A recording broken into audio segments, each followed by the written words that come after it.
निज देश रे चैंपियन किंतु विदेश माटी रे चितपटांग भारतीय दलर लज्जाजनक पराजय 15 दिन में 2टी सीरीज हारिबार रेकर्ड कहीं भारतर चैंपियन टीम विदेश रे बारंबार हारुछि। भारतीय क्रिकेट दल घरोई पिच रे विश्वर सबुठु शक्तिशाली दल मानक मध्यरु गोटिए बड़ बड़ दल को परास्त करिबा हेउ किबा सीरीज जितिबा निज देश रे टीम इंडियार दबदबा प्राय अप्रतिद्वंदी किंतु गत 15 दिन मध्यरे विदेश रे लगातार 2टी सीरीज हारी भारतीय क्रिकेट दल पुणी थरे समालोचनार शिकार होइछि। प्रश्न उठुछि घरोई पिच रे चैंपियन साजुथिबा टीम इंडिया विदेश माटी रे बारंबार काहेकि विफल होउछि। गोटे समय रे विदेश माटी रे टेस्ट सीरीज जीति विश्व क्रिकेट रे निजर दबदबा देखाउथिला टीम इंडिया हेले एबे सीमित ओभर क्रिकेट रे विदेश गस्तरे लगातार झटका खाउछि। आयरलैंड और इंग्लैंड गस्तरे मात्र 15 दिन मध्यरे 2टी सीरीज हारिबा परे दलर प्रस्तुति खेलाड़ी प्रदर्शन और टीम मैनेजमेंट रणनीति को नहीं अनेक प्रश्न उठुछि।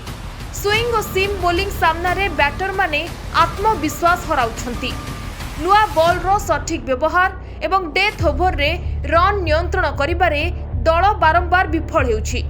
प्लेइंग 11 स्थिर नथिबारु खेलाड़ी मानक मध्यरे बुझाबणा मध्य दुर्बल हेउछि।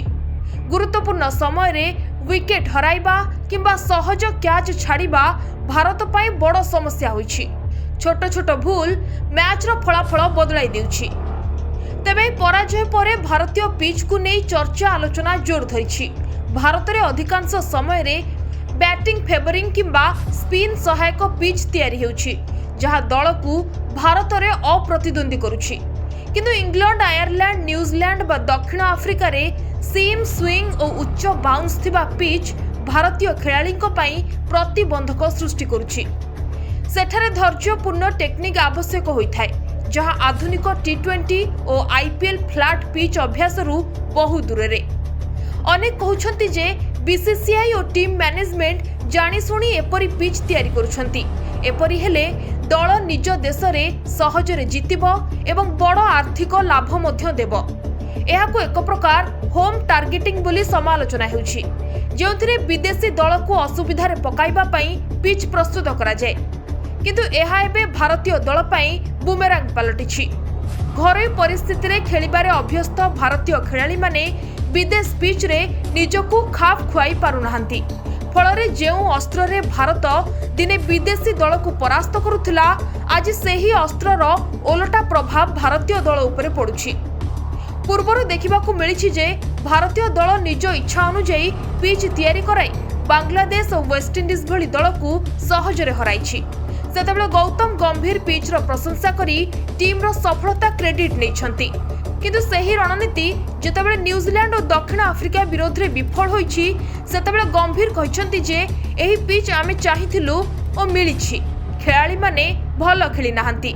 एही कथा स्पष्ट देखाउछि जे विजय हेले पिच रणनीति सफल और पराजय हेले खेलाड़ी दोष।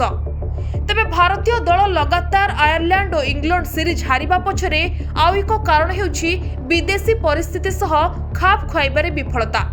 इंग्लैंड आयरलैंड न्यूजीलैंड एवं दक्षिण आफ्रिकार पिच और पाग भारतीय परिस्थिति ठारू संपूर्ण भिन्न। एठारे बॉल अधिक स्विंग और सीम करे बाउंस मध्य अधिक रही थाए। एभली परिस्थिति रे बैटर को अधिक धैर्य और टेक्निक रो आवश्यकता रही थाए किंतु भारतीय बैटर माने प्रायतः निजर स्वाभाविक आक्रमणात्मक शैली को बदलाई पारुनाहांती फलरे शीघ्र विकेट हराउछंती। तेबे श्रेयस आयर को अधिनायकत्व रे टीम इंडिया एपर्यंत मैच जितिबाकू संघर्ष करुछि कहले भूल हेबो नाही किंतु सोशल मीडिया रे क्रिकेट प्रेमी माने गंभीर को ट्रोल करिबारे लागिछंती। तांको जगारे आउ जने नुआ कोच को दायित्व दिया जाऊ बोली दाबी करुछंती कारण T20 रे एभली लज्जाजनक प्रदर्शन केबे होई नथिला। सूर्य कुमार यादव को प्रदर्शन खराब थिले भी तांको नेतृत्व रे दल एभली खेलु नथिला। अन्यपटे गौतम गंभीर दलर विपर्ययर कारण कहिसंती जे एहा एक नूतन दल एबे दल रे 15 वर्षीय खेलाड़ी वैभव सूर्यवंशी को सुजोग दिया जायछि एवं जसप्रीत बुमराह हार्दिक पांड्या भली खेलाड़ी दल रे नाहंती किंतु वास्तव में देखा गले भारतर प्रत्येक पराजय पर एपरी बाहाना एक स्क्रिप्ट हो गलानी।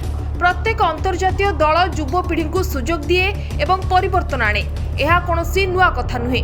जदि 8 जन विश्वकप विजेता दल रे थाइकी भी केवल हार्दिक एवं बुमराह अनुपस्थिति जोगु दल परास्त हेउछि तेबे एहाठारु हास्यास्पद कथा आउ किछि नुहे। तेबे देखिबाकू बाकी रहिला आगकू टीम इंडिया केउ मोड़ नेउछि। Bureau report, Odisha connect.